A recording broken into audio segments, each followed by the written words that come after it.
Hello, hello, boys and girls. Today we're going to be reading one of my favorite books for right around Thanksgiving. It is called Balloons Over Broadway, and it is the true story of the puppeteer that created the Macy's Thanksgiving Day Parade balloons. So we're going to read this story today, and then we're going to have some really fun activities to go along with it. Okay, so um, here we go. Okay, our story today is Balloons Over Broadway. It is written and illustrated by Melissa Sweet. And this is the true story of the puppeteer of Macy's Parade. His name is actually, if you see it right there, his name is Tony Sarg.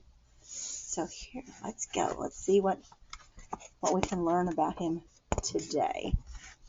I love the illustrations in here. A lot of these things are like from sketchbooks that Tony Sarg had and things like that. Things that Melissa Sweet decided to put in there. And so Balloons Over Broadway, the true story of the puppeteer of Macy's Parade, written and illustrated by Melissa Sweet. And here is a picture of Tony Sarg. It says Anthony Tony Frederick Sarg, and this little puppet says Sarg rhymes with arg, and he was born in 1880, he died in 1942, and this is one of his famous quotes: "Every little movement has a meaning of its own," and he tried to make his puppets and his marionettes come to life. From the time he was a little boy, Tony Sarg loved to figure out how to make things move. He once said he became a marionette man when he was 6 years old, and there he is trying to make the dolls move in a certain way. His father had asked him to feed their chickens at 6:30 in the morning every day. Tony had an idea. What if he could feed the chickens without leaving his bed? He rigged up some pulleys and ran rope from the chicken coop door to his bedroom window. That night, he spread chicken feed outside the chicken coop door. So it says here, number 1, spread the feed the night before. Number 2, pull the rope. Number 3, the door opens. Number 4, the chickens come out and eat the food. The next morning, 6:30, his alarm rings. Tony pulled on the rope, and the door to the chicken coop opened. The chickens ate their breakfast. Tony stayed snug in his bed, and his dad, so impressed, he never made Tony do another chore.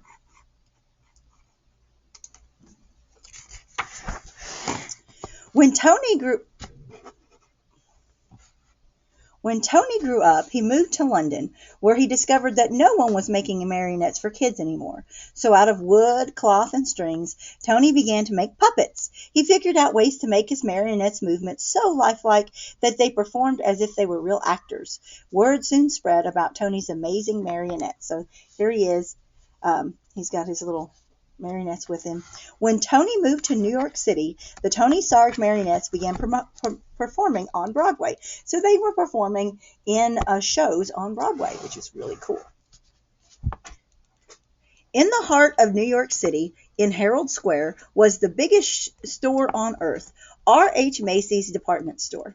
Macy's had heard about Tony's puppets and asked him to design a puppet parade for the store's holiday windows. So Tony made new puppets based on storybook characters, then attached them to gears and pulleys to make them move. So he actually created, like this one is one of Humpty Dumpty, and he created the puppets, but then he put gears and things inside, and he made them move. So when they were sitting in the windows, they would move around, and this is kind of his ideas that as he's creating his Humpty Dumpty puppet. In Macy's Wondertown windows, Tony's mechanical marionettes danced across the stage as if by magic.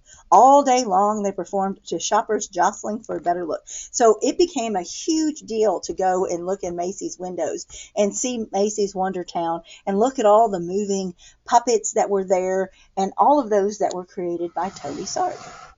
But Macy's had an even bigger job in store for Tony.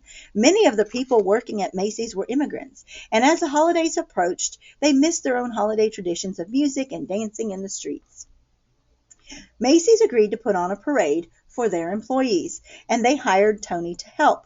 Tony, too, was an immigrant, so he loved the idea of creating a parade based on street carnivals from all over the world. He made costumes and built horse-drawn floats, and Macy's even arranged to bring in bears and elephants and camels from the Central Park Zoo. So now, as an immigrant, an immigrant is somebody who has moved to this country from another country, okay? And so he was an immigrant because he'd come from another country, and so were most of the people who worked at Macy's. So the owners of Macy's wanted to put on a parade to honor them and all their cultures from around the world. So he got started trying to figure out how to make floats and horse-drawn floats and different things and costumes for the parade. The animals joined hundreds of Macy's employees on Thanksgiving Day in 1924. So almost 100 years ago, they had the first parade, winding their way from Harlem to Herald Square. It was a dazzling parade. In fact, Macy's first parade was such a success that they decided to have one every year on Thanksgiving Day to celebrate Americans' own holiday. So because they were from other countries, they loved the fact that they were celebrating a holiday that was uniquely American, which was Thanksgiving. And so they decided to do it every year. And if you notice, they're just holding like kind of big balloons and there's animals and things in the parade and clowns, and they're just going through the streets. Each year the parade grew. But when Macy's brought in lions and tigers, in addition to the bears, elephants, and camels, the animals roared and growled and frightened the children. So that was a problem because they thought, well, we'll bring in the lions and tigers, and it scared the little kids. And so they decided they had to do something different. Tony, can you think of something spectacular? Okay. Macy asked Tony to replace the animals. So it's like, instead of the scary live animals, let's do something else. So Tony got to work, thinking and planning. Tony hoped to replace the animals with some kind of puppets, but his marionettes were less than 3 feet tall. He would have to make much larger puppets in order for them to be seen in the parade. And how could he make them strong enough to hold up in bad weather, yet light enough to move up and down the streets? Tony knew of a company in Ohio that made blimps out of rubber, the perfect material for any weather.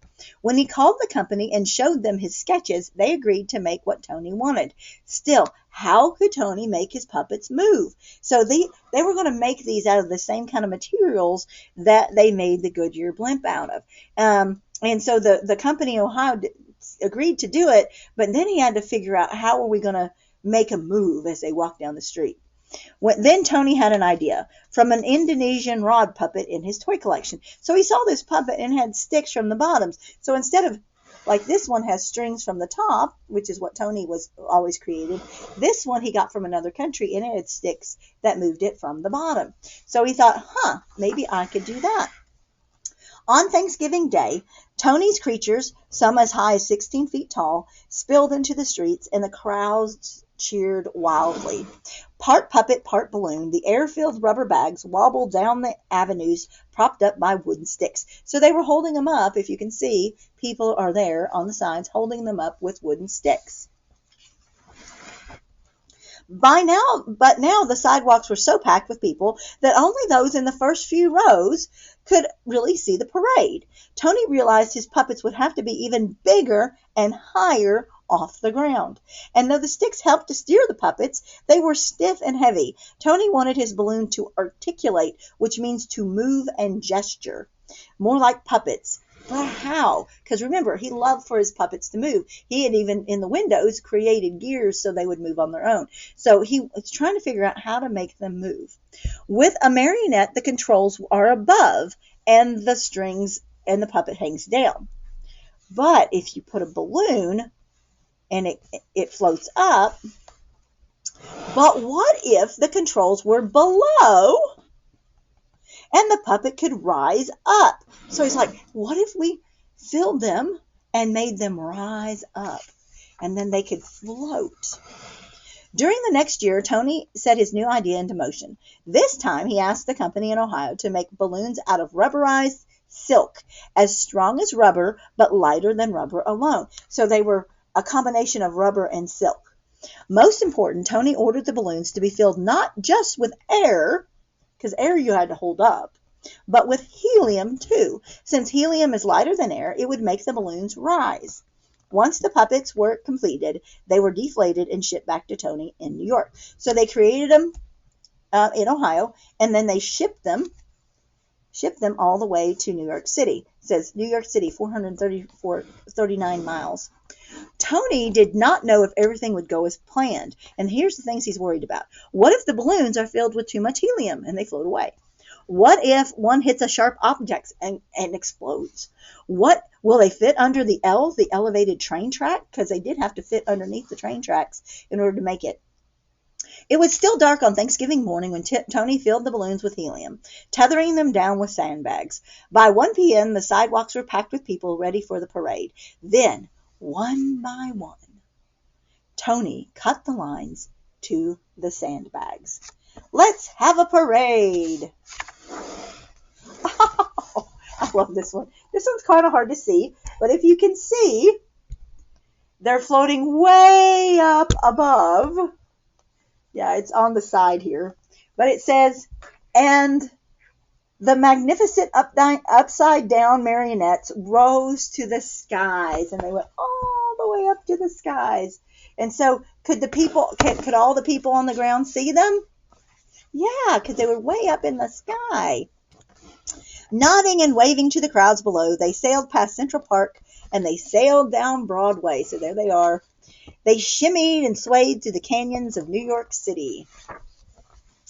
High above the crowds, they flounced in the afternoon wind, pulling the rope handlers this way and that. Yet with every heave-ho, the balloons gestured and articulated like wild puppets, and the crowd screamed for more. The crowd loved them. After the balloons were eased under the L, see, there it is, there's the elevated train, so they had to kind of pull it down and underneath. They ended in front of Macy's at Tony's Wondertown windows. It was a parade New Yorkers would never forget. And from that day on, every Thanksgiving morning, crowds have lined the sidewalks of New York City to see what new balloons would rise to the skies for Macy's famous parade. Tony Sarg, the puppeteer who loved to figure out how to make things move, had set the stage with a little rigging for a puppet to be anything anyone could imagine it could be. So he is the one that was like, a puppet can be anything. It can be something that flies above. It can be something that you move from, with strings and move from below. And in the back here, we have a lot of interesting things because this is, of course, a nonfiction book, meaning that it's a true story. And so in the back, we have some interesting things that you can see. We have a bibliography and its sources. So this is where it's information about where Melissa Sweet, the author, got a lot of her information. She also wrote some thank yous to people who helped her. Here's a picture of Tony Sarg with one of his first balloons. There's an author's note, but this part I really love. It says, "I have never done a stroke of work in my life." It's a quote by Tony Sarg, because if you love what you do, you really don't have to, you're really not working, are you? You just go and do what you love every day. And that's how Tony was. He went and he did what he loved every single day. And another thing that I love about this is that in the author's note, it does tell us that Tony Sarg had an apprentice. That's someone who learns under them about what they do. And the apprentice was a man named Jim Henson. And I don't know if you know who that is, but if you have ever seen Sesame Street or the Muppets, you have seen Jim Henson's work. He was the creator of the Muppets. He was the creator of all of the puppets and things that you see on Sesame Street. So you know who Jim Henson is, even if you have never seen his face. And he learned everything, he learned what he knows about puppetry from Tony Sarg. So I thought that was pretty cool information. On the back here, this is one of the end pages. It does have actual pictures of actual newspaper articles about the Macy's new parade. This is an original advertisement from the New York Times in 1933 that Macy's had put in to let everyone know that the parade was coming. Now, the actual balloons that you see the way that they are today, the ones that floated with helium, they did not start until 1927, but the parade started in 1924. So it took them a few years to start doing the balloons like we see today. That is the end of our story. I hope you enjoyed Balloon Over Broadway as much as I did. And we are going to be doing a fun activity with this. But before we do that, if you continue watching this video, you're going to see a video of the history of the Macy's parade, and it's going to show some video of the parade way back when with some of the original balloons and some of them from today. And then if you keep watching, you're going to see a video about how they actually make the different balloons that they do, from the drawings that they make at the beginning when they're deciding that they want to make a new balloon, to how they actually construct it. So if you'd like to know how they do that, you can watch the entire video that I've sent, and it will show that as well. I hope you all have a great day, and I hope you enjoyed this book as much as I did.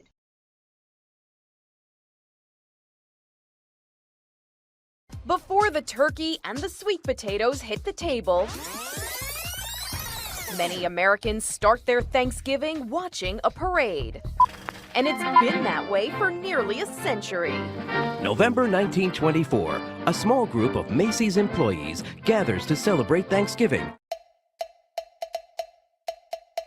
The Macy's Thanksgiving Day Parade may have started out as a small get-together, but this year 8,000 people will participate in the 2.5-mile journey through New York City, while over 3 million people watch from the street and another 50 million watch on TV at home. Over the decades, organizers have continually tried to outdo themselves. The parade's iconic helium balloons were introduced in 1927, and every year spectators turn out to see their favorite characters in jumbo size. From Mickey Mouse to Big Bird to Superman. Celebrities of the moment also show up to wave to the crowd and wish them happy holidays. The event has only been canceled 3 times because of World War II, but the joy it brings to people is undeniable. And when it's all over, something new begins. The holiday season, with Santa Claus closing out the parade and starting the anticipation for his big night.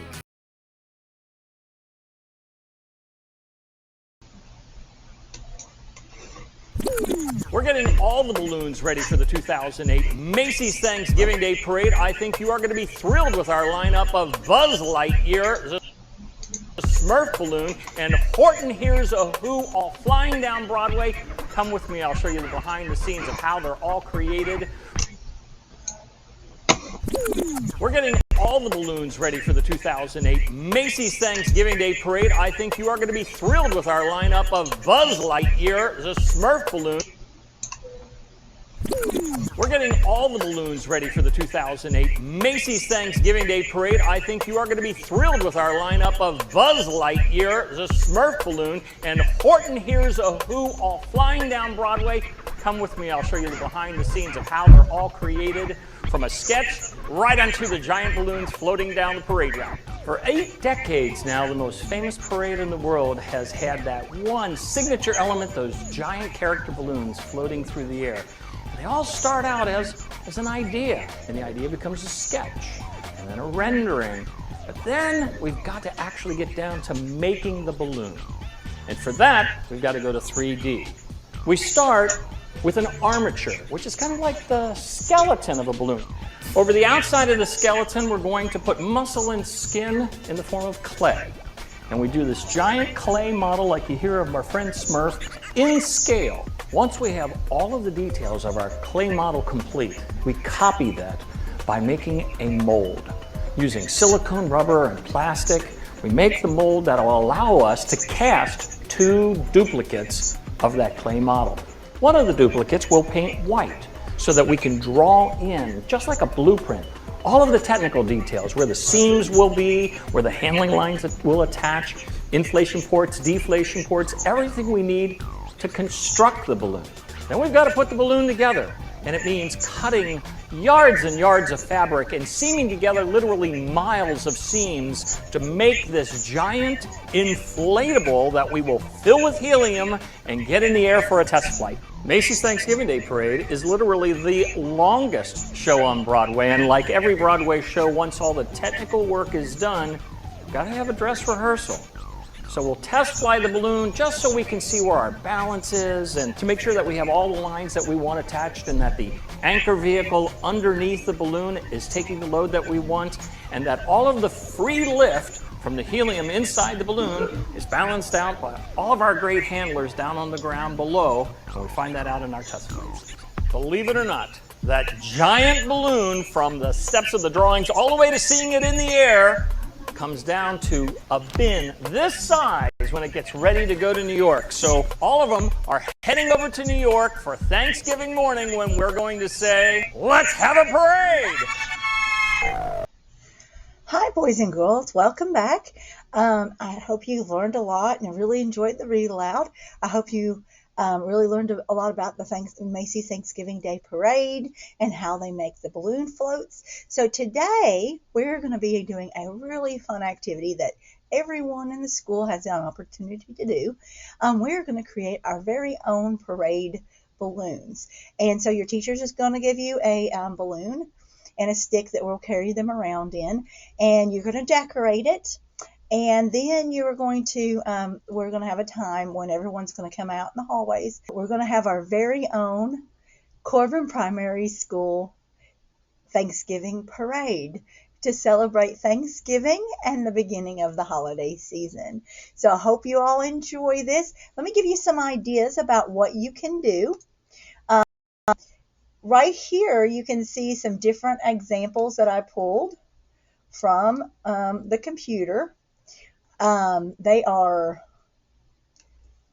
let's see, here's one that is just, you can use markers, you can use paper, you can tape, whatever your teacher has that they give you. But remember to be very careful as you're working with your balloons, because balloons can pop, and we don't want that to happen. So be careful as you're working with your balloons, and be careful as you're taping things on and creating your faces. You can make animals or book characters. You can make TV characters or cartoon characters, or you can just make up your own very silly creations. It doesn't matter. They can be silly aliens from another planet or made up creations. It doesn't matter. So we just want you to have fun and enjoy creating your balloons. So I hope you have a great time doing this, and I can't wait to see what you all create.